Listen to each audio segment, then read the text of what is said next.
The smoke was the first thing anyone noticed. It rose thin and pale against the January sky, the color of old iron barely visible above the surface of the snow.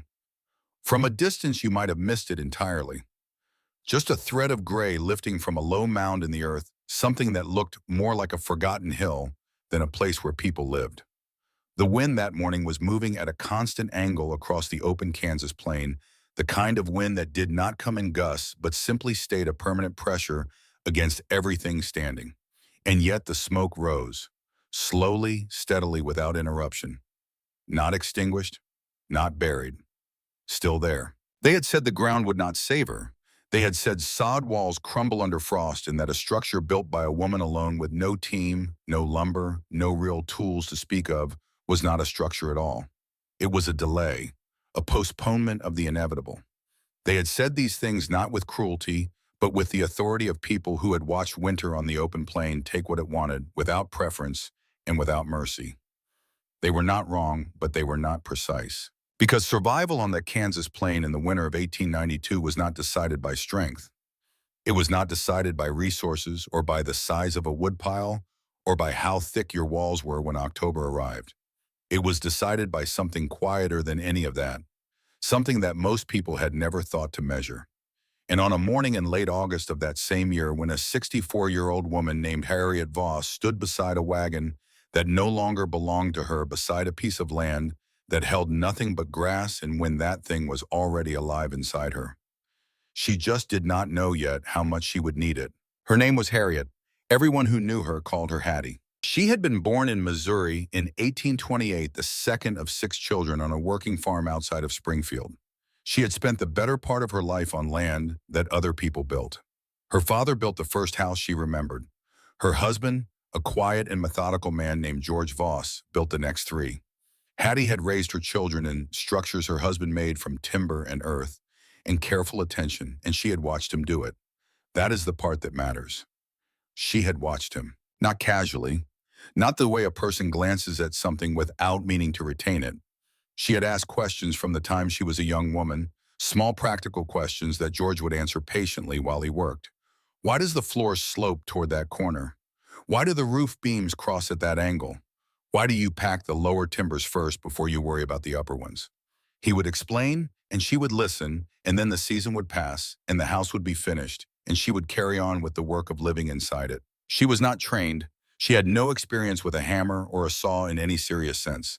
Her hands had always been occupied with other things, bread and laundry and children, and the long daily maintenance of a household that never fully stopped demanding attention.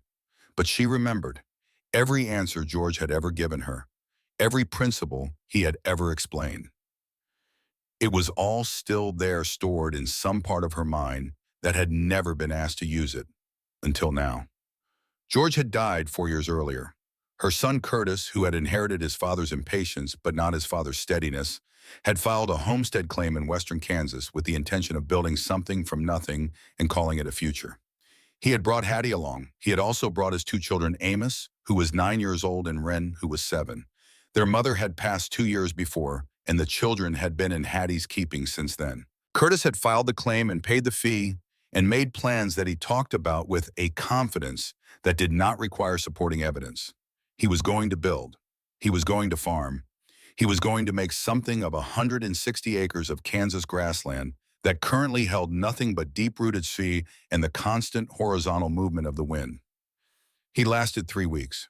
There had been no argument, no single dramatic moment when everything collapsed. Curtis had simply looked at the work in front of him, looked at what he had available to do it with, and made a calculation. A man came through with word of freighting work in Denver. Good pay, steady through the winter. Curtis could go earn real money, come back in the spring with lumber and supplies, and begin properly. That was how he explained it to Hattie the morning he left. Properly. He took the mule. He took the cash. He took the one advantage they had, which was the animal that made real construction possible. He left the wagon, which was no longer useful without the mule to pull it. He left the shovel rusted at the socket, but still functional. He left the hatchet with the worn handle. He left 3 wool blankets and the cast iron stove they had hauled from Missouri because Hattie had refused to leave it behind. And he left Hattie and Amos and Wren standing beside a wagon that now served as shelter and storage, both on a claim that had been filed and paid for, but built on not at all. It was the last week of August. Hattie stood beside that wagon for a long time after Curtis rode out of sight, long enough for the children to stop watching the horizon and start watching her. Amos stood with his hands at his sides, his face doing the careful work of not showing what he felt. Wren stood closer to her grandmother, not speaking, pressing her shoulder lightly against Hattie's arm, the way a small animal seeks warmth. Hattie looked at the land. 160 acres of western Kansas grassland looked in late August like a promise that had not yet decided what it was promising. The grass was still green at the roots, but drying at the tips, moving continuously in a wind that had no hills to break it and no trees to slow it. The sky above was enormous, the kind of sky that exists only where the land is absolutely flat, where there is nothing to divide the horizon and nothing to remind you that the world has edges. It was in its way a beautiful thing. But beauty on the open plain is not comfort. It is exposure dressed in better light. The first condition was exposure. The second condition was time. Late August meant 6 weeks, perhaps 7, before the cold arrived in any serious form. A month and a half, 45 days at best. Not enough time for a standard construction, even with good tools and working animals and men to help. With what she had, it was not enough time for any construction that followed the rules she knew. So she began not with materials, but with mathematics. Distance to water, distance to usable grass, what she could carry, what the children could carry, how much time each task would consume. She did this silently, walking the land in the evenings while the children slept in the wagon, measuring not with any instrument, but with her eyes and her knowledge of her own body and its limits. Her hands were the problem. Arthritis had settled into her knuckles over the past several years, not severely but consistently. She could grip the shovel handle. She could swing the hatchet, but not for long stretches without rest. Not the way a younger person could. The continuous labor that standard construction required was not available to her. Her body would not cooperate with that approach. But her body was not the only resource she had. It was not even the most important one. She walked the land, and she remembered George's voice, patient and specific, explaining things she had asked about without knowing she would ever need the answers. She thought about the root cellars he had dug in Missouri. Below ground was stable. Below ground was protected on 3 sides before you built a single wall. Below ground meant the earth itself was doing part of your work for you, and if the earth was doing part of your work, then you needed to do less of the rest. That was where she began. Not with the walls, with the ground beneath them. On the 4th day, a man came. He rode in from the east on a gray horse and stopped at a distance that was close enough to assess the situation, but far enough to show he was not certain of his welcome. He was 66 years old or near it, with a face that had been weathered by years of Kansas weather into something angular and careful.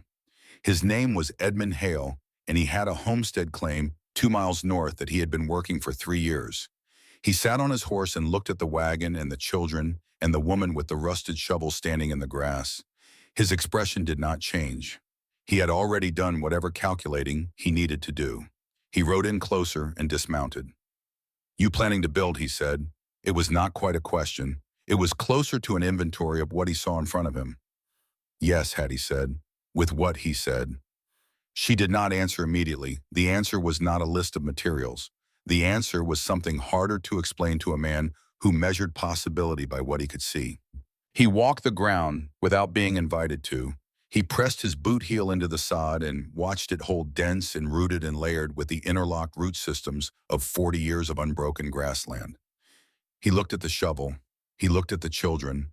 He looked at the sky to the northwest, which was the direction winter came from. "You'll need a plow," he said, "and a team to pull it. I have neither. Then you'll need men. I have none." He looked at her then longer than he had before. Not with contempt, with something more complicated than contempt. The look of a man who understands a problem completely and is not certain what to do with that understanding. "You won't finish," he said. "No one does alone." He turned to leave, then stopped. "Half a wall is worse than none," he said without turning back around.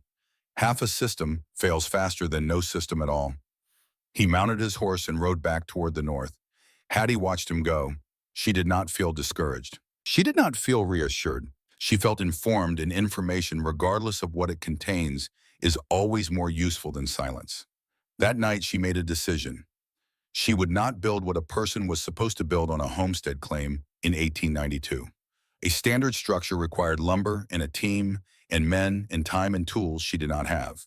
She would build instead for what she had, which was knowledge and a shovel, and 2 children in 40 days. She would build within the constraint, not against it. The next morning she began digging, not laying the first block of sod, not cutting the first timber, digging. 2 feet down, first pressing the shovel in with her boot working slowly and steadily because steady was what her hands allowed. Then 3 feet. The excavation was not wide, not yet. She was establishing a space first because space defines everything that follows. If you know the space precisely, everything else is a response to it. If you do not know the space, everything else is a guess. Amos and Wren carried the displaced soil away in small loads. They were not efficient. They were 9 and 7 years old, and they carried what 9 and 7-year-olds can carry, which is not much. But they were continuous. They did not stop. In continuity, when time is the resource you are most short of, matters more than speed. By the end of the third day, the outline existed, not a house, a cavity, protected on 3 sides by the earth itself. That single fact changed the arithmetic of everything else. 3 walls already standing, 3 walls she did not need to build. The exposure reduced before the first sod block was placed. The failure points reduced before the first decision about roofing needed to be made. Then she cut the first block. The shovel blade went into the grass at a shallow angle, undercutting the root mass rather than breaking through it. The block came up intact, heavy with soil, held together by the dense web of grass roots that had been growing and interlocking and tightening for decades. She looked at it for a moment before she placed it. This was the thing George had explained to her once on a morning in Missouri when she had asked him about the sod houses she had read about on the plains. "It is not the dirt," he had said. "Dirt alone is just dirt. It is the roots. The roots turn the soil into something that holds itself together. Take the grass roots, you take the structural integrity with them." She placed the block with the grass side down, roots facing inward. The next block went beside it, the same orientation. Then another. The first row was uneven and imperfect, but it was there, and it established something more important than form. It established process. Amos watched her work from a few feet away, quiet in the way he had been quiet since Curtis left. Not sad, something more like alert. He was a boy who noticed things. "Grandma," he said, "where did you learn to build?" She stopped. She looked at her hands. The knuckles were swollen at the joints the way they always were in the morning, and she had been working for 2 hours. They ached in the steady, manageable way that she had become accustomed to managing. "I never built anything," she said. "I only remembered what I watched." He thought about that. Then he picked up a piece of displaced sod from the pile beside him and carried it to the base of the growing wall without being asked. She watched him do it. Then she went back to cutting. What she did not tell him, because she had not yet found the words for it, was what she was actually doing when she answered his question. She was accessing something that no one had known to take from her. Curtis had taken the mule and the money, the visible and portable advantages. But there is a kind of knowledge that cannot be loaded onto a horse and ridden away. It lives in the accumulated attention of decades, in the 10,000 small questions she had asked George over 40 years of marriage, in the answers she had stored without knowing they were being stored the way a person absorbs a language by living inside it long enough. She had spent her whole life watching how things were made. She had just never been the one who had to make them. By the end of the first week, the walls rose 1 foot above the excavated ground, 5 feet total from the floor. Not tall by any standard, but continuous. The continuity was what mattered. Breaks in a wall are not just aesthetic failures. They are structural ones. A break means a path. A path means movement. Movement means loss, and loss in the winter on the open plain is not recoverable once it gets ahead of you. Edmund returned on the 8th day. He stood at the edge of the excavation and looked down into it, then at the walls, then at Hattie. "You're building low," he said. "Yes, you'll flood. Water moves across this ground in spring." She pointed to the floor of the excavation without speaking. He looked more carefully. There was a slight and deliberate angle cut into the earth, barely perceptible, running from the back wall toward the entrance. Water would not collect. It would move directed away from the interior before it could pull.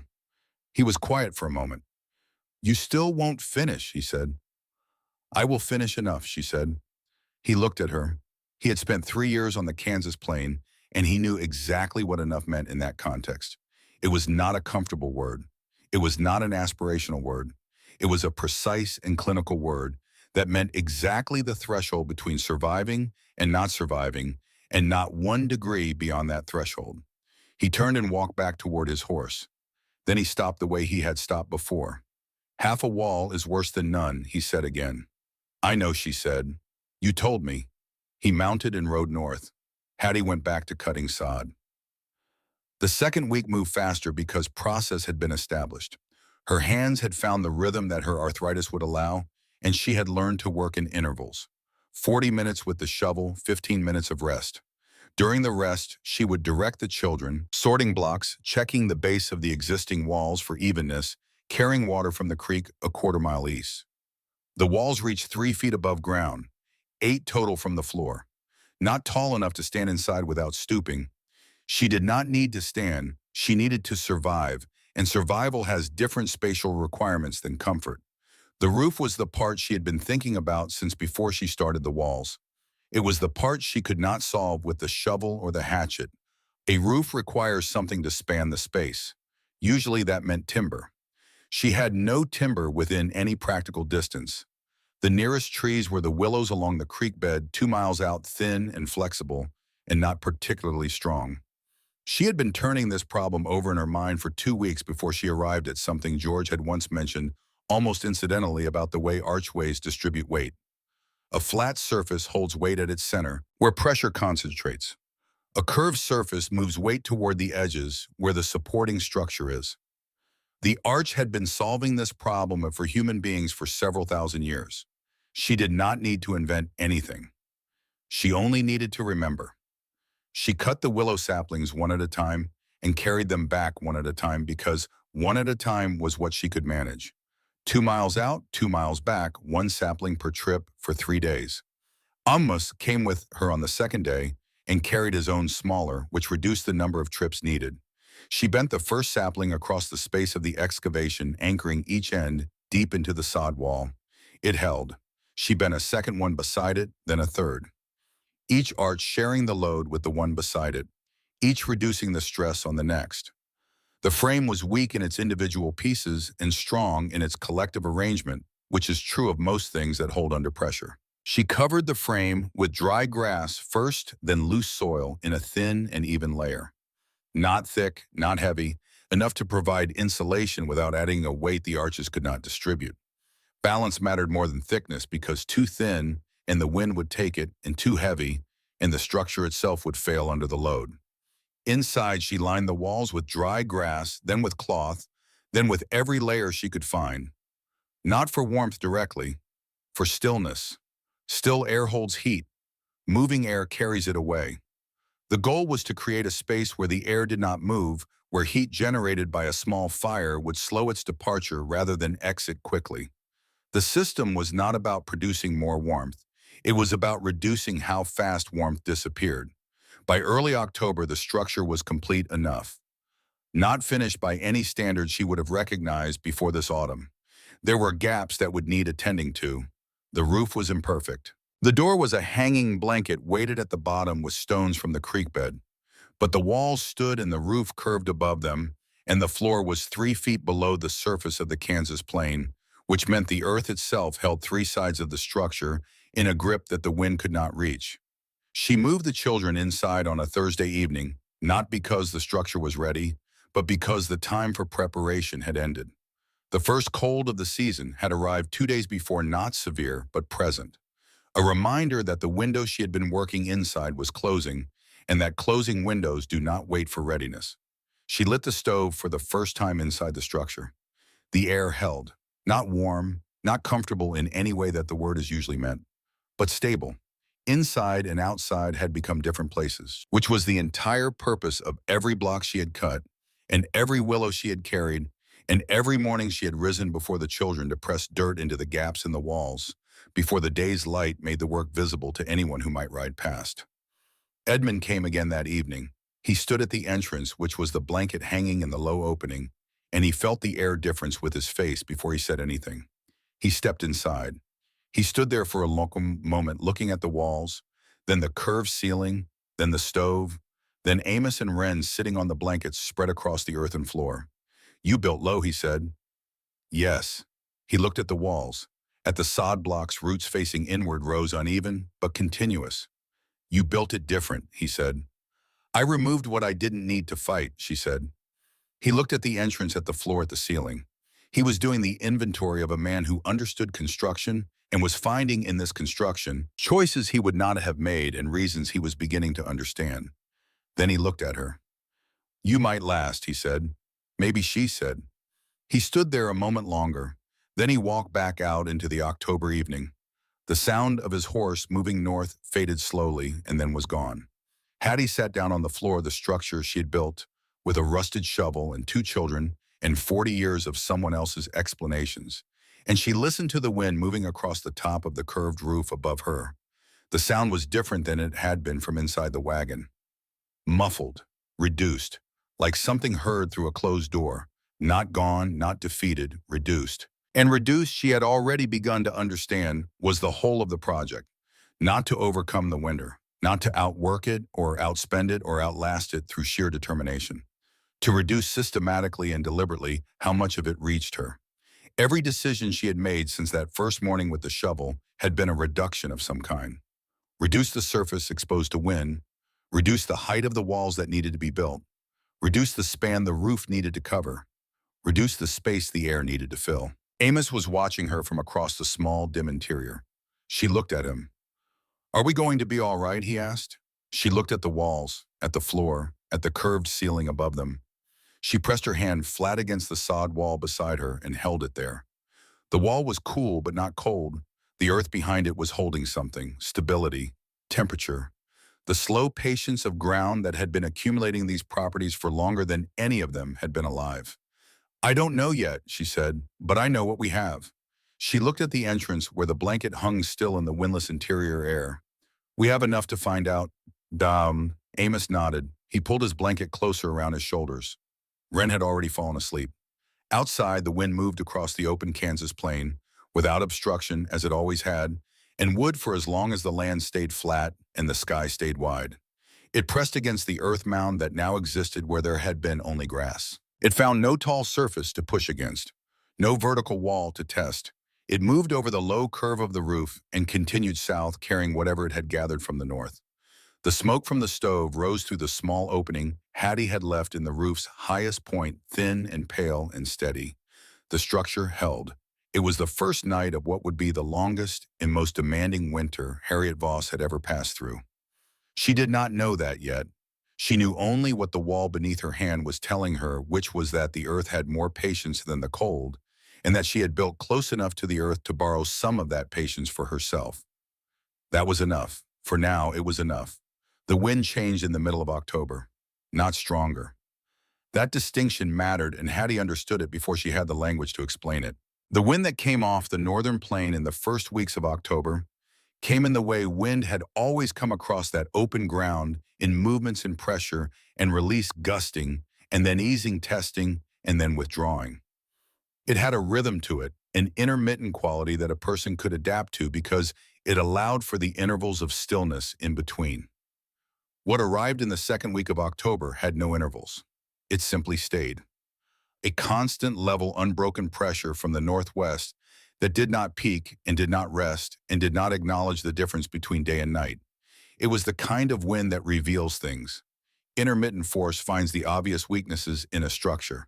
Constant pressure finds the rest of them. Hattie discovered this through the fire. She had set the cast iron stove in the center of the interior, close enough to the back wall to reflect heat, but far enough to allow the children to move around it safely. The stovepipe ran up through the opening she had left in the roof, sealed around with packed earth and clay from the creek bed. The fire it produced was small. She had decided from the beginning to keep it small. A large fire consumes fuel at a rate that outpaces what it produces in lasting warmth. A small fire in an enclosed space with limited air movement produces warmth that accumulates. The difference is not in the heat generated, it is in the heat retained. But on the third night of the constant northwest wind, the fire behaved differently. She noticed it before she understood it. The flame that had been rising vertically since the first night inside was now angled. Not dramatically, not extinguished or even struggling, just leaning consistently and without variation toward the south wall of the interior. Hattie sat and watched it for a long time without moving, the way she had watched George work, the way she had always watched things she did not yet fully understand. The flame was not doing something wrong. It was showing her something true. Moving air has direction. Flame follows moving air because it must, because it has no resistance to offer against the pressure of air in motion. If the flame leaned south, air was moving south. If air was moving south inside the structure, it was entering from the north. If it was entering from the north, there was a path. She pressed her palm flat against the north wall and moved it slowly across the surface of the sod blocks. She was not looking for a gap she could see. She was looking for a gap she could feel. A place where the air against her skin was cooler than the surrounding surface. A place where movement existed where there should have been stillness. She found it near the base of the wall, 18 inches from the floor.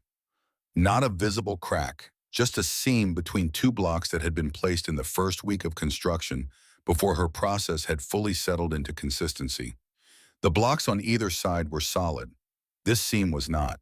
There was a thin channel of air moving through it, no wider than a finger, but continuous. In a sealed space, a continuous channel of any size is enough. Not enough to feel dramatic. Enough to carry heat away at a rate that a small fire cannot replace. She went outside with a bundle of dry grass and a handful of the dense clay-rich soil from the excavation pile. The wind hit her immediately, that flat northwest pressure that had no patience for anything standing in its way. She walked the perimeter of the structure until she was facing the north wall from outside, looking at it from the direction of the problem. She found the seam.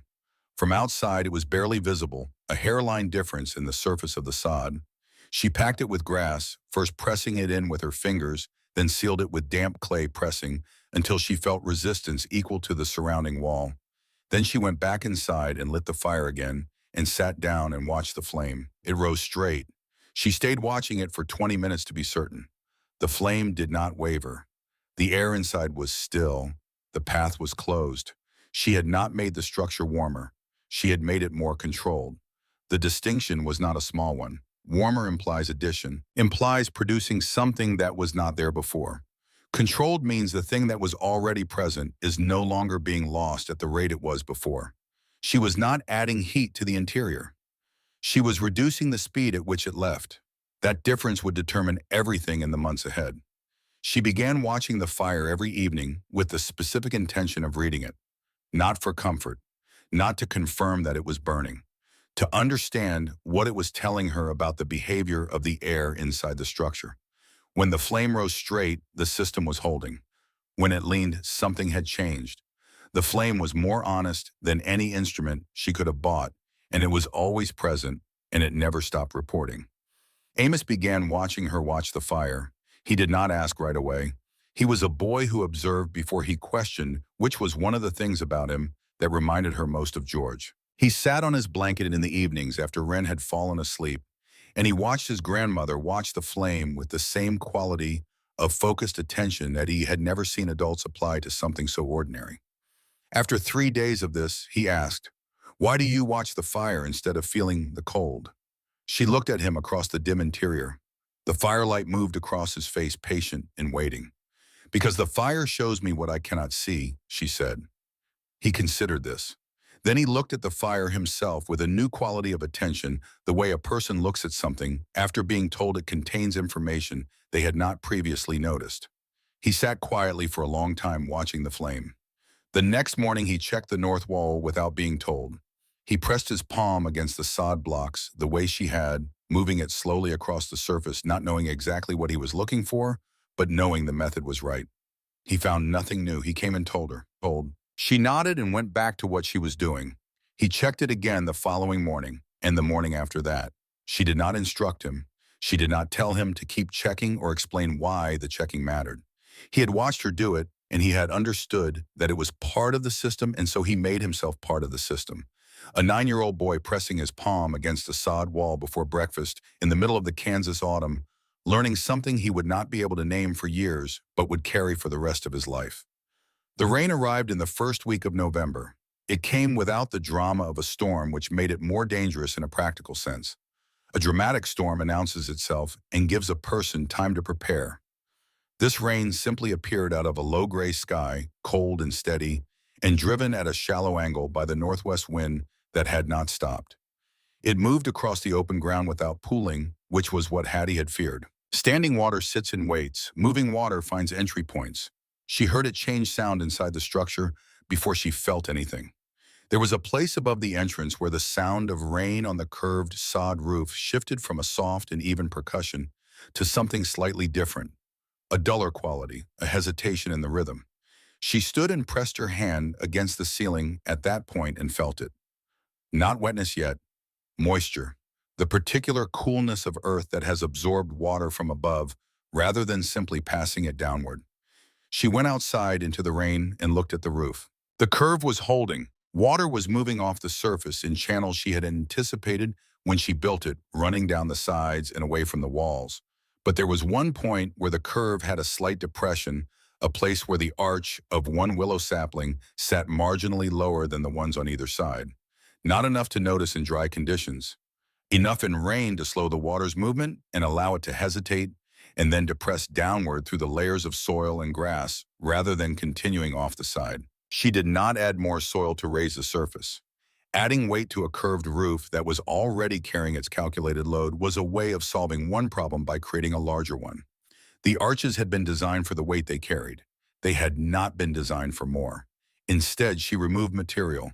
She took a small amount of soil from the depression, reshaping the curve so that water arriving at that point had no reason to pause. The surface now continued its angle without interruption. Water reaching that section would encounter no hesitation, no reason to collect, no moment in which it could begin to find the downward path through the roof material. She went inside and waited. The dripping stopped. She had not blocked the water. She had removed the condition that was causing the water to stop. That distinction had been true of the air channel in the north wall as well. She had not stuffed the gap as a temporary measure. She had packed it to restore the integrity of the wall, to return the wall to a state in which the gap did not exist.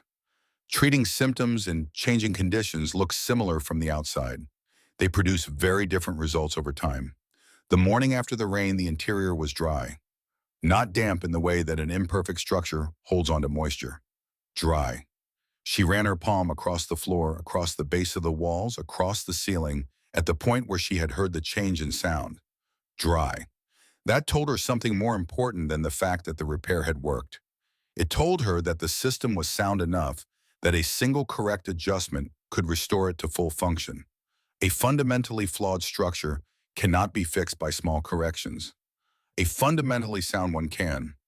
The structure she had built with a rusted shovel and willow saplings and 40 years of remembered explanation was at its core sound. The northwest wind continued. By mid-November, it had become as constant a feature of the interior life of the structure as the fire itself, not something that could be forgotten or ignored, but something that had been incorporated into the calculations of daily maintenance.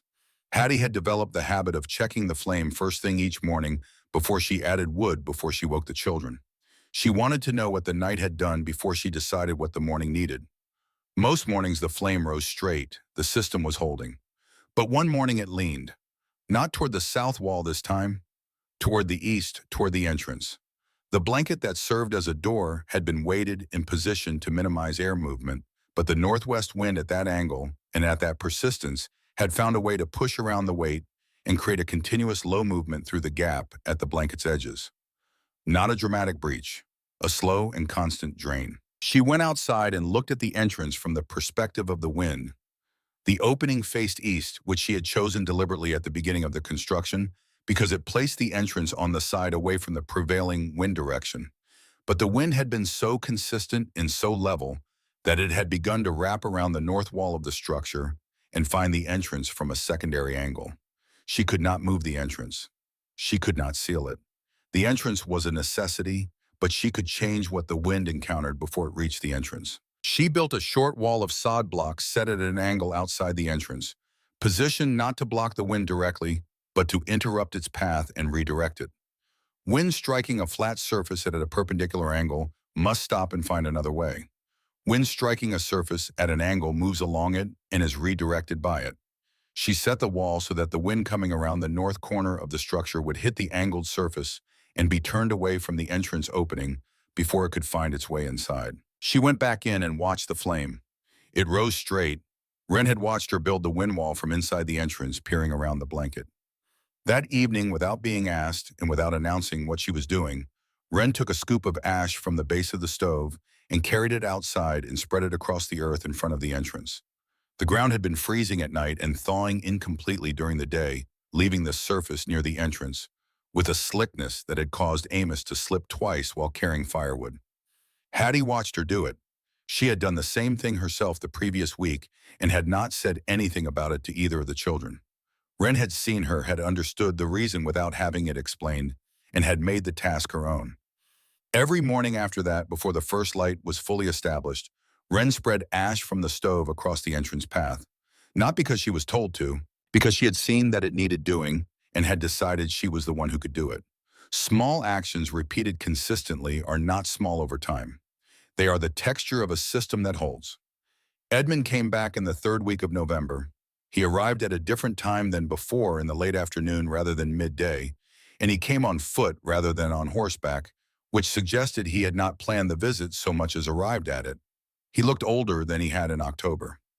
The weeks of cutting and hauling firewood had added something visible to the way he carried himself, a weight in the shoulders that had not been there before. He stood at the entrance, and Hattie moved the blanket aside and he stepped in. He stood for a moment in the interior, the way he always did, assessing the air before he said anything. This time the assessment took longer. "You're burning less," he said. "Yes." He looked at the small fire in the stove. He was a man who burned twice as much wood to maintain a structure that was larger and above ground and not protected on three sides by the patience of the earth. He was not unaware of this. How he said, "I am not heating what I do not use." He looked at the blanket partition she had strung across one corner of the interior. Behind it were the two sleeping pallets for the children close together, reducing the volume of air that the fire needed to address each night. 3 people generated heat, small amounts, but cumulative amounts, amounts that in a reduced space were not negligible. He looked at the walls, at the roof, at the floor. "Most people add more," he said. "Reducing demand is often more effective than increasing supply," she said. "Because supply runs out. Demand is something you control." He was quiet for a long time. He sat against the wall without being invited to, and he looked at the fire, and he stayed quiet in a way that was not uncomfortable. He was thinking. She could tell the difference between a person who was quiet because they had nothing to say and a person who was quiet because they were working on something. He stayed for an hour. Then he stood and said he needed to get back before the light was entirely gone, and she moved the blanket, and he stepped out into the November evening. She had not asked him about his own situation. She did not need to. She could see it in the way he moved, in the weight in his shoulders, in the fact that he had walked over rather than ridden. The horse was probably needed for hauling wood. He was hauling a great deal of wood. The storm arrived at the end of November. It did not arrive suddenly. Storms of that kind, the ones that settle into the Kansas plain with genuine intention, do not arrive suddenly. They build. The sky changes first, not dramatically, but completely, from the specific blue of autumn to a uniform gray that is not the gray of ordinary clouds, but the gray of a sky that has committed itself entirely to one purpose. Then the wind shifts slightly and the temperature drops, not in a single step, but in a slow and continuous descent that is harder to respond to than a sudden change, because it does not announce a specific moment that demands a specific response. By the second day it was snowing, and the wind had returned to its northwest constancy, driving the snow horizontally so that it accumulated not as much on open ground as against anything vertical it encountered. Against the low profile of the structure, the snow moved mostly over the top and accumulated against the outer walls at the base, which was a thing Hattie watched with more interest than alarm. She had not planned for the snow to behave as she now suspected it might. She had planned only to reduce exposure and reduce loss and maintain balance between what the fire produced and what the structure allowed to escape. But on the second night of the storm, she noticed something. The wind sound inside the structure had changed. Not diminished because the wind had slowed. The wind had not slowed. diminished because the snow against the outer walls had begun to act as an additional layer of material between the interior and the pressure outside. Snow is not warm, but still material of any kind reduces air movement. Reduced air movement reduces the rate at which heat travels from a warmer space to a colder one. The snow that was accumulating against the outer walls of the structure, the snow she had not planned for and had not built for, was making the structure more efficient. She kept this observation to herself for a day.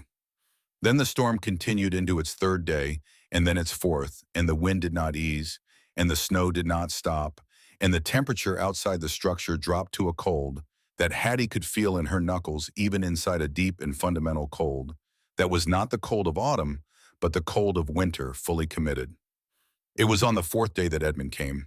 She heard him before she saw him, not his voice, his movement, a particular sound of effort and resistance outside the entrance, the sound of someone who has been walking through deep snow for longer than they should have needed to. She moved the blanket aside before he knocked.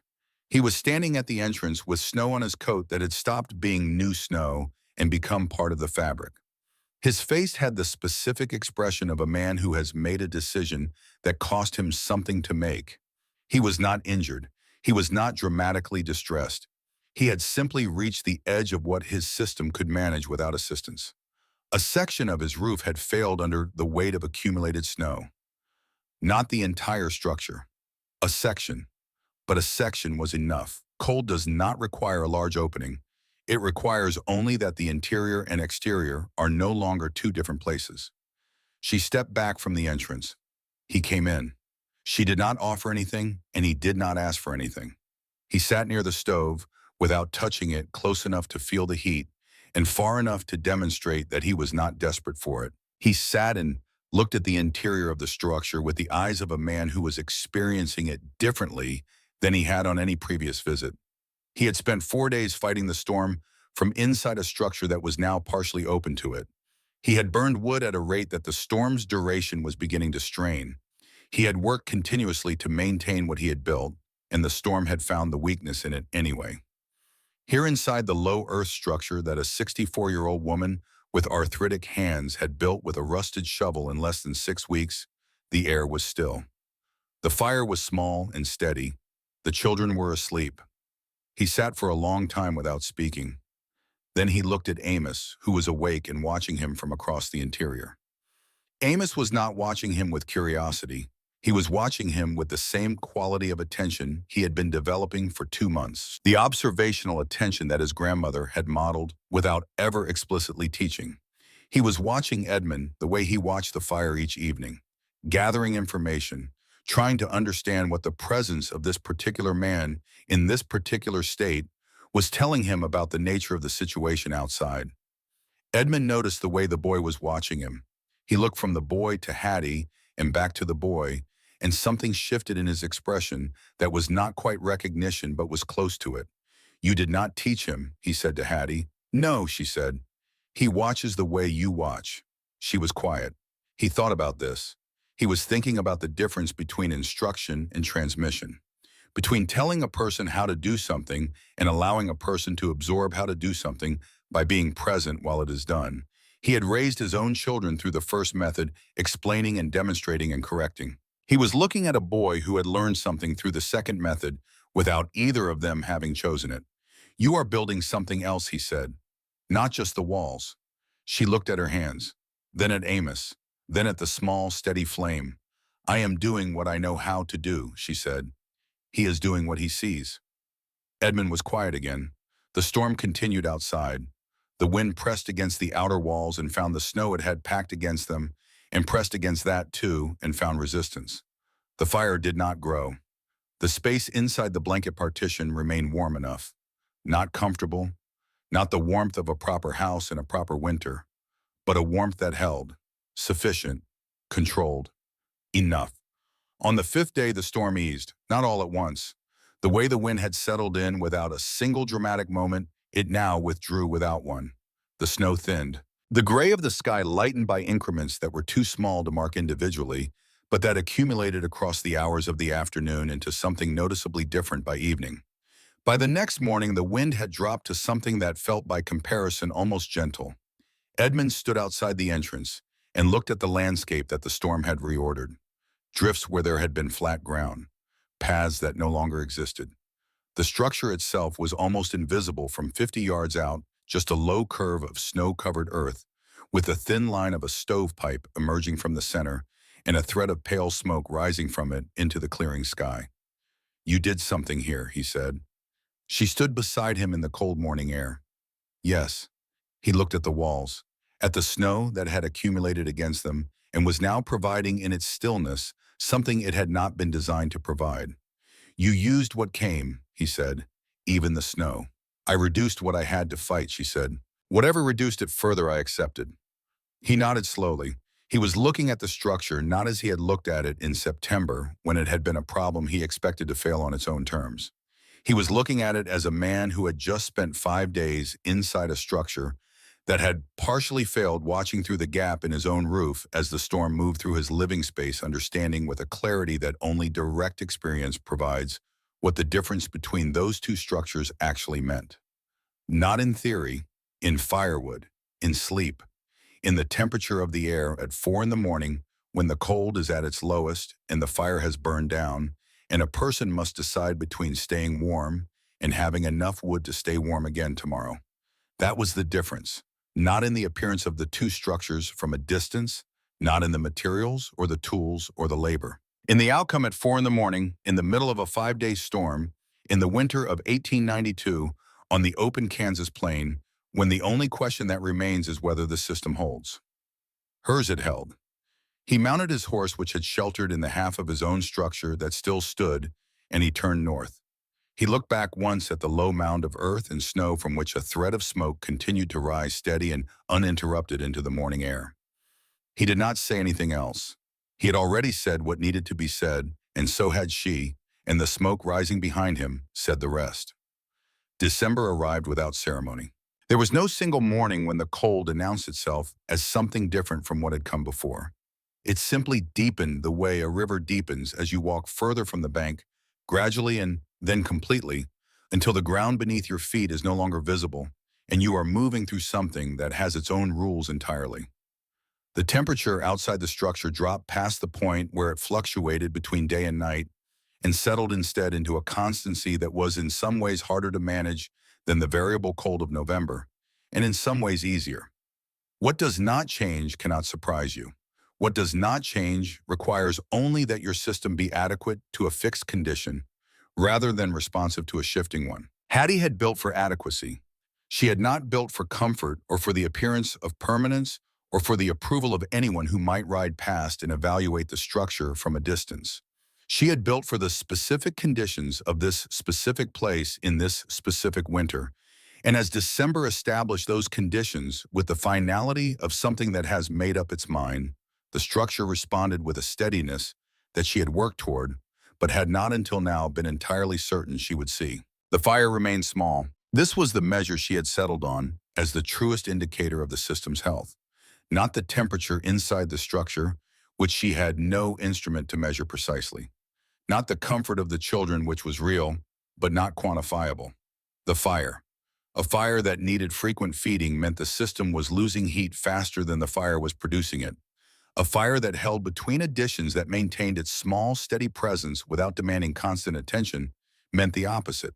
It meant the structure was doing its work. Through December, the fire held. Outside, the situation on the surrounding homestead claims was becoming visible in a particular way. Smoke. Not the thin, pale thread that rose from the opening in Hattie's roof at measured intervals. The smoke from the neighboring structures was thick and constant, rising in dark columns that did not thin and did not pause, because the fires producing them could not be allowed to thin or pause. Men who had prepared carefully and stacked their wood in good order in October were looking at their wood piles in December and beginning to calculate forward in a way they had not anticipated needing to calculate. The distance between what they had and what they needed was not dramatic yet. It was a discrepancy of weeks, not days.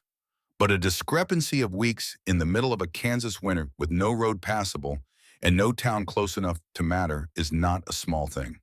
It accumulates. And accumulation is the mechanism by which winter defeats people who have not built their systems around it. Hattie did not calculate forward in the same way.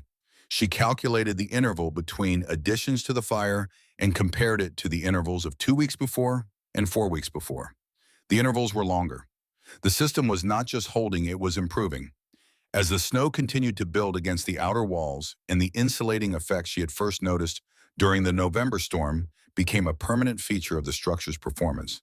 The fire had progressively less work to do to maintain the interior at a temperature that was survivable. This was the thing she had not entirely planned for and was now accepting with the straightforward practicality that characterized everything she did.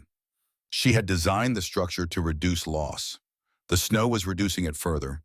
The environment was adding to the system because the system had been built low enough and shaped correctly enough to allow the snow to do what snow does, which is to settle and compress and become in its stillness as a barrier against the movement of air. She told Amos this one evening while the fire burned between them. She told him not as an explanation of something she had done cleverly, but as an observation about how systems behave when you build them correctly. You cannot always predict what will help you. But if you build with sound principles, the things that happen around your system are more likely to add to it than to undermine it. The snow had not been part of her plan, but her plan had left room for it without knowing it was doing so, because her plan was based on reducing what needed to happen rather than controlling everything that might. Amos listened. He was a boy who listened the way he watched the fire with a stillness that was not passive but active, the stillness of someone who is working while they appear to be doing nothing. He had begun over the past weeks to take ownership of specific parts of the daily maintenance in a way that had evolved without assignment. Each morning he checked the walls. He had found 2 additional gaps since the one he had reported in November, both of them in places where sod blocks had shifted slightly under the weight of accumulated snow above. Both had been small. Both had been caught early before they became paths of consistent air movement rather than mere imperfections. He packed them himself now without reporting to Hattie, first using the same material and the same method she had shown him by doing it herself. He checked the flame each morning before he checked the walls. If the flame rose straight, he moved to the walls. If it leaned, he stood and watched it until he understood which direction the lean favored, and then he went to the corresponding wall and began moving his palm across the sod surface until he found what needed finding. He was 9 years old. He was doing without instruction what needed doing, because he had been present while it was done before him. Wren continued her work at the entrance. Ash each morning spread carefully across the path in front of the blanket door. She had developed her own refinements. She spread it further out now than she had in November, having observed that the ice formed not just immediately at the entrance, but in a wider arc where the snow was compacted by foot traffic. She had also begun banking loose snow against the base of the wind wall Hattie had built outside the entrance, which increased its effectiveness without adding to its height and without requiring any new material. Nobody asked her to do these things. She had watched, and watching had become understanding, and understanding had become action. That was the transmission Hattie had not planned and could not have planned, the one that Edmund had noticed on the morning after the storm, when he looked at Amos and saw something he recognized as the shape of a person learning how to see. January arrived. The cold in January was of a different category than December's cold.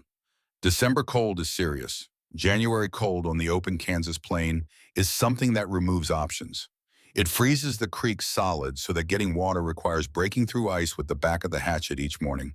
It freezes the ground so that if any repair to the structure requires digging, the ground must be worked with the hatchet rather than the shovel, in short, careful strokes that take 3 times as long as the same work in autumn.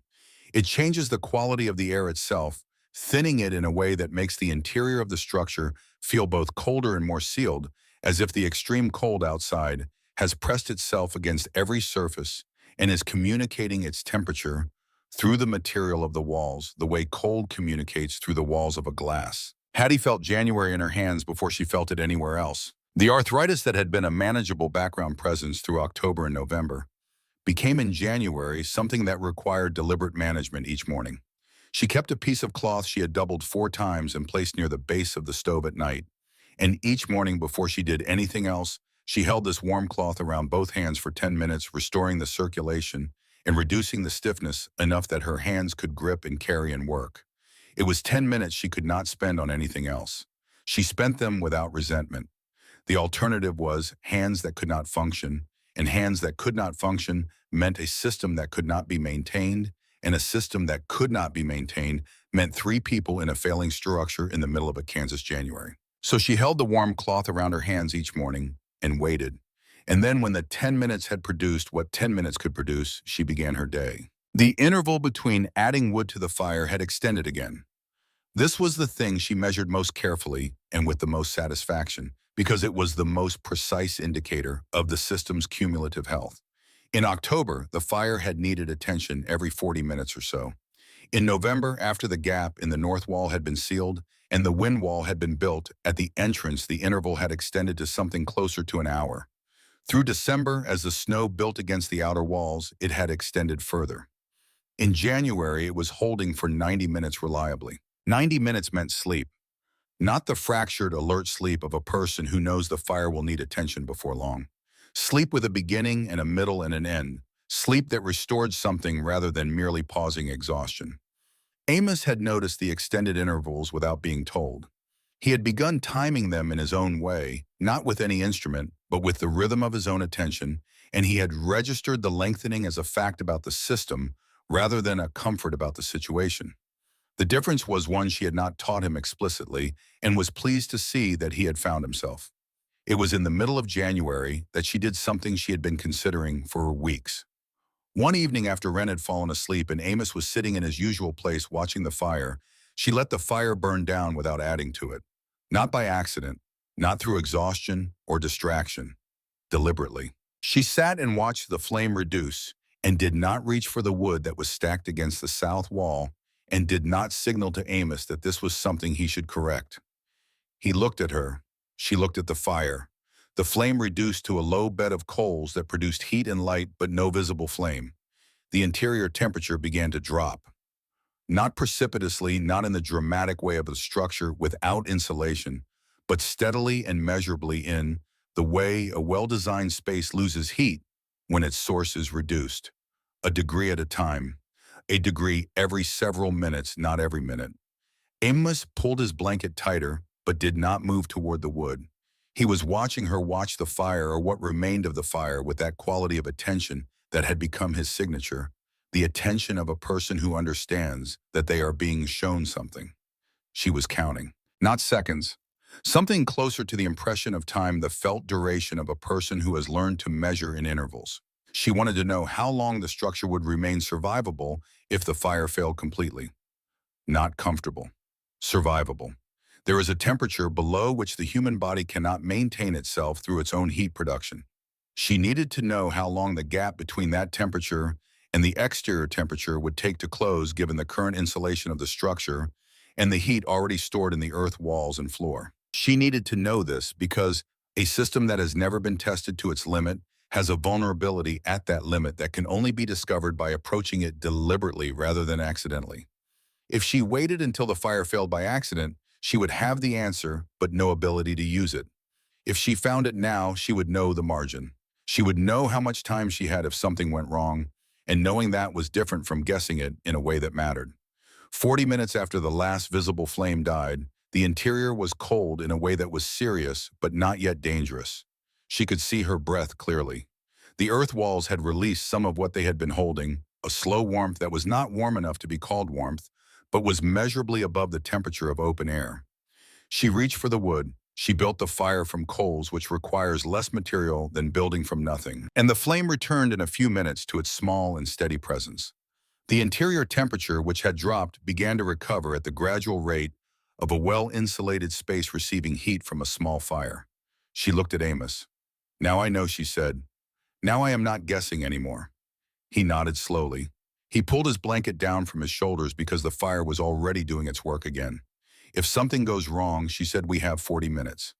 That is enough time to fix what needs fixing or to make a decision about what to do next. 40 minutes is not nothing. 40 minutes is a resource." He thought about this. "You tested it," he said. "Like the wall?" "Yes." "Like you watched the flame?" "Yes." He looked at the small fire for a while. "Because you need to know what you actually have," he said, "not what you think you have." She looked at him. He was 9 years old, and he had just articulated the principles she had been operating on since the last week of August, more precisely than she had ever stated it to herself. Yes, she said, exactly that. Edmund came in the first week of February. He came on horseback, which meant the path between his claim and hers was still passable, though the effort visible in the horse told her it was not easily passable. He dismounted and tied the horse to the post she had driven into the ground beside the entrance in November, and he stepped inside with the careful movements of a man managing his own cold. He looked older than he had in November, not because the weeks had aged him in any dramatic way, but because the winter had been doing the specific work that winter does to people who are fighting it rather than living within it. The weight in his shoulders was more pronounced. The lines around his eyes had deepened. He was not failing. He was expensive. Every day of this winter was costing him more than the same day would have cost him in a structure like this one. He sat and held his hands near the fire without touching it. He looked at Hattie and at Amos, who was sitting in his usual place. He looked at the walls, which were unchanged in their materials and altered completely in their performance by the months that had built the snow against them and sealed the gaps and established the system in its mature state. "You are burning less than December," he said. Yes, he shook his head slowly, not in disbelief, in the particular frustration of a man who understands something too late to have fully benefited from it. "I am burning twice what I came into winter with," he said. "I will finish what remains by the middle of March." "That is February," she said. "There is time, less than I would like." She looked at the fire. He looked at the fire. "You are not fighting it," he said. "You told me that in November, and I understood the words, but I did not understand what the words meant until I came back from that storm and looked at my own woodpile." She waited. "I was fighting it," he said. "Every day I was fighting it, and every day it cost me what fighting costs. And you were not fighting it, and every day cost you less. Not fighting does not mean not working," she said. "I worked every day, I know, but you worked on the right things." She looked at her hands. The cloth was folded near the base of the stove, waiting for the morning. "I worked on the things that reduced what I had to fight," she said. "That is different from working on fighting itself." He was quiet for a long time. He had been a homesteader for 3 years. He had learned this land in the way that most people learn difficult things, through mistakes that cost something and adjustments made after the cost had already been paid. He knew this land better than almost anyone she had encountered since August. He knew its seasons, its wind patterns, its particular cruelties, and its occasional generosities. And he had come through 3 winters on it by working hard and preparing carefully and fighting the cold with fire and timber, and the determined effort of a person who understood that winter wanted to take everything and intended to resist it. He had never understood until now that resistance is itself a tax, that every unit of effort spent fighting is a unit not available for something else, that a system designed to reduce what needs to be fought is not the same as a system that simply fights less. It is a system that has converted fighting into managing, and management is sustainable in a way that fighting is not. He had learned this from a 64-year-old woman with arthritic hands who had built her house by going down instead of up, by making the earth do the work the walls could not, by watching a flame every evening for 5 months and following it wherever it pointed. He did not say any of this. He did not need to. She knew it, and she knew that he knew it, and that was sufficient. He stood after a while and said he needed to get back before the afternoon light was gone, and she moved the blanket, and he stepped out into the February cold and mounted his horse and rode north without looking back. She stood in the entrance for a moment after he was gone, looking at the open landscape. The sky was clear and the cold was absolute, and the snow covered everything with the flat, even quality that deep winter snow has when no new snow has fallen in several days, and no wind has disturbed what is already there. The world was white and still and enormous, the way the Kansas plain is always enormous, but more so in winter when the grass is buried and there is nothing between the eye and the horizon but distance. She went back inside. The fire was where she had left it, small and steady. Amos was checking the north wall with his palm, moving it slowly from block to block. Wren was folding the blankets from the sleeping corner with the economical precision she had developed over months of doing this in a small space. They did not look up when she came in. They were doing what needed doing the way they had been doing what needed doing since November, since October, since the first morning that Amos had carried a piece of displaced sod to the base of the growing wall without being asked. The system had grown past her. It was no longer something she maintained alone. It was something the three of them maintained together, each within their own understood role, each attending to the part that had become theirs. That was the thing she had not intended and could not have planned and would not have predicted in August when she stood beside the wagon and looked at the land and made the first calculation. She had intended to survive. She had built a structure and a set of practices designed to keep three people alive through a Kansas winter with the resources available to her. That had been the ambition, sufficient and not beyond sufficient. But something else had happened alongside it. Two children had learned to see. Not just to see the physical things, the gaps in the walls and the ash path and the angle of the flame. They had learned the quality of attention that makes seeing useful. They had learned that observation is not passive, that watching something closely enough is itself a form of work, that the information available to a person who looks carefully at ordinary things is not ordinary. They had learned this not because she had taught it to them in any direct sense, but because they had been present while she practiced it every day for 5 months. And children who are present while something is practiced consistently enough do not just observe the practice. They absorb it. She had come to Kansas with 40 years of absorbed observation, and it had saved her life. What would they do with what they were absorbing now, given 40 years of their own to build upon it? She did not know. She would not live to see most of it. But she knew it was there, growing in both of them, and that knowledge was the only satisfaction available to her that had nothing to do with survival. It was in its way the warmest thing in the structure. February was the hardest month. Not because anything went wrong. Nothing went wrong in any dramatic or structural sense. The walls held the roof, held the fire, held its intervals. The snow against the outer walls continued its quiet service as insulation. February was hard because it was long. Because the cold that had settled in at the end of January did not shift or vary or offer any interval of relief. It was simply there every day at the same depth and the same constancy, requiring the same maintenance, consuming the same attention, costing the same daily expenditure of effort and wood and care. The danger of constancy is not the constancy itself, it is what constancy does to attention. A changing situation demands response, and response requires alertness. A situation that does not change invites the relaxation of alertness, the subtle lowering of the quality of attention that is not noticeable in the moment, but accumulates over days into a deficit that only reveals itself when something finally does change, and the response is slower than it should have been. Hattie did not allow this to happen. She maintained the morning ritual exactly as she had from the beginning. Warm cloth on the hands, check the flame, walk the walls, and assess the roof at the entrance point where she could reach the ceiling and feel the surface for moisture. The ritual was not exciting, it was not dramatic. It was 10 minutes of careful attention paid to the same things in the same order every morning, and it was the reason the structure continued to perform at the level she had built it to perform at. Amos maintained his own version of the ritual beside her. On the third morning of February, he found something. A faint white line at the base of the back wall, barely visible in the low morning light from the entrance. He crouched and looked at it and pressed his finger against it and came to find her without speaking, the way he had learned to communicate urgency without disrupting the quiet of the structure. She went and looked. Frost, interior frost, not from moisture penetrating from outside, from the temperature differential at that particular point being sufficient to cause the moisture already present in the interior air to condense and freeze against the surface. It meant the wall at that location was colder than the surrounding sections, and a colder section meant a section where thermal protection was thinner. She went outside with the hatchet and the packed clay.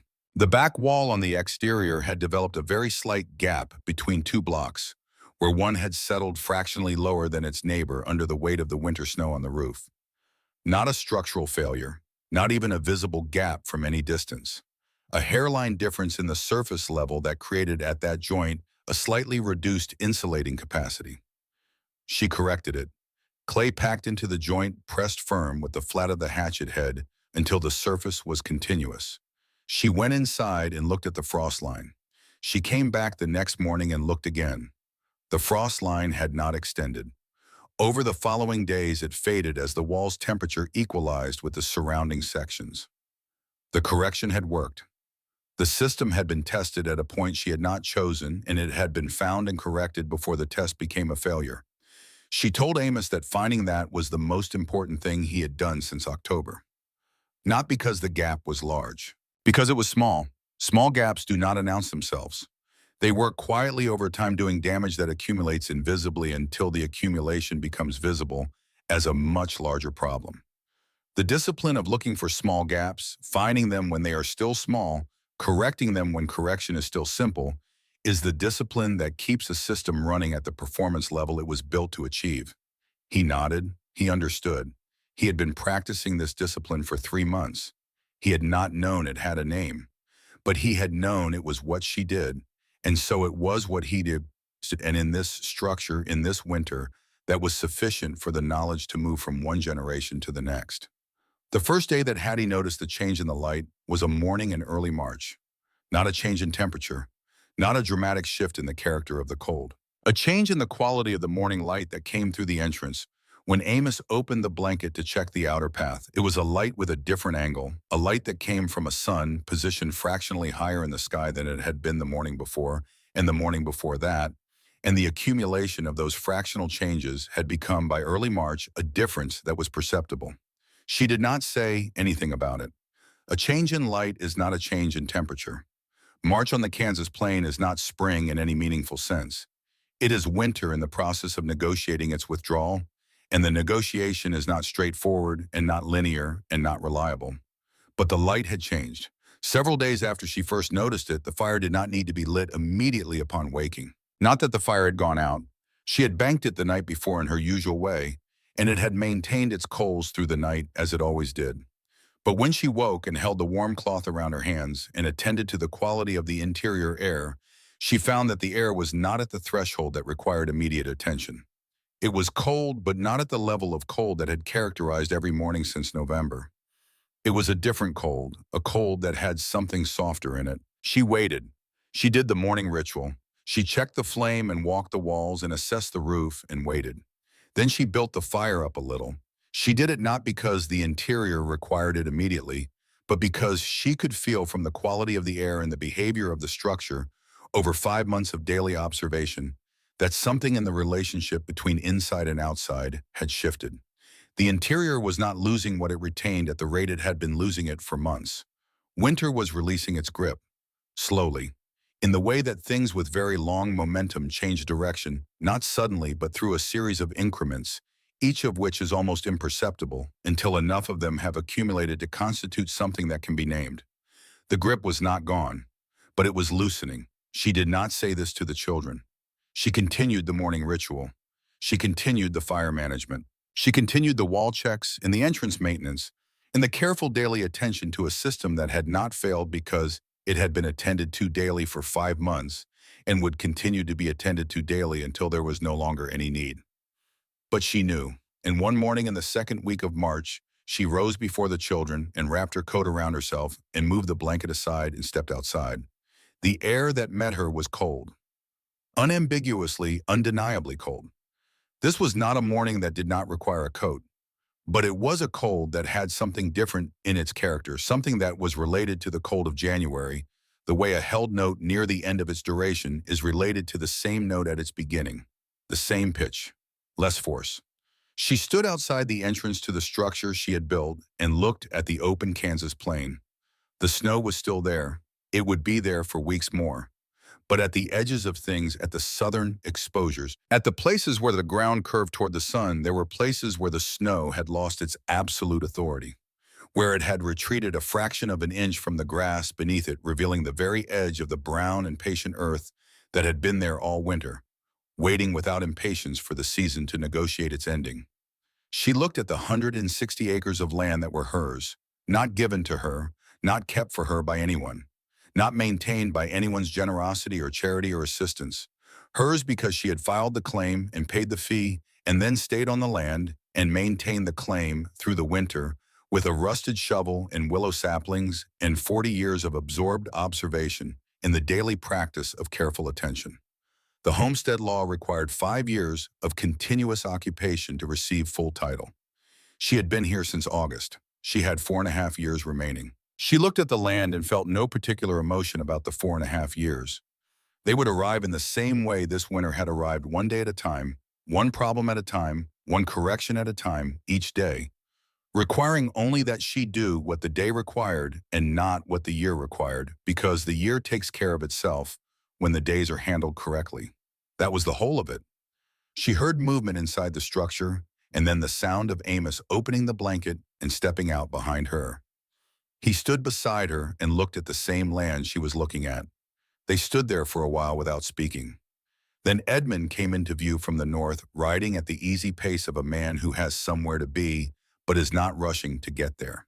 He was following the path between his claim and the settlement road to the east, the path that passed at a distance of perhaps 200 yards from where Hattie stood.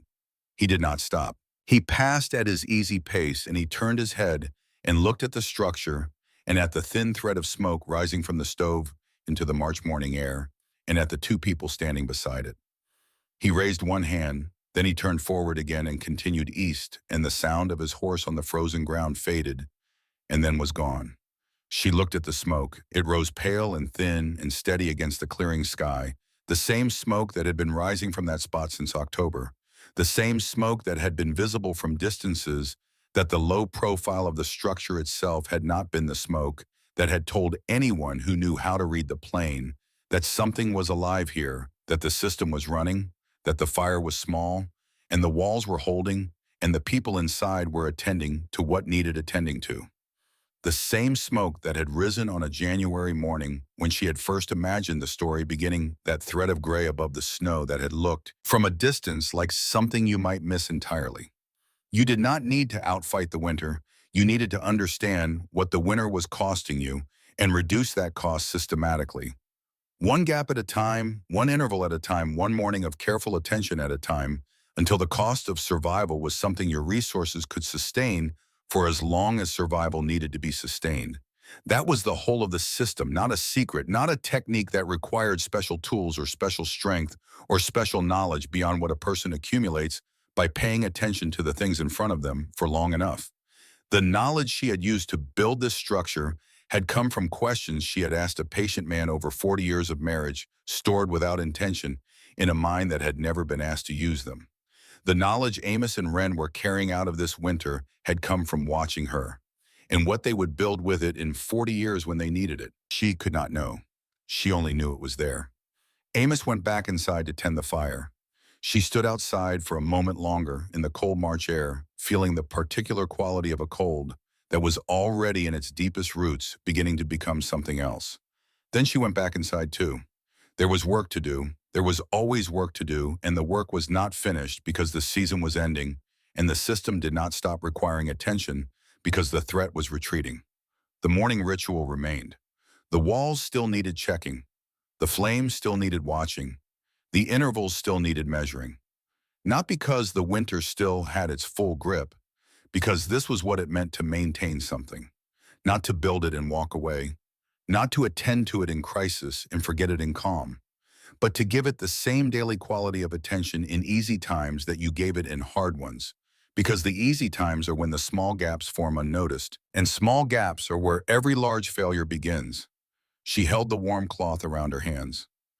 She watched the flame. It rose straight and steady in the still air of the interior.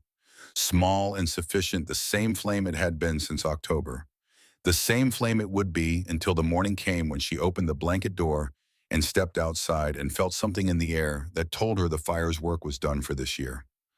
That morning was not today, but it was coming, and she would be here when it arrived.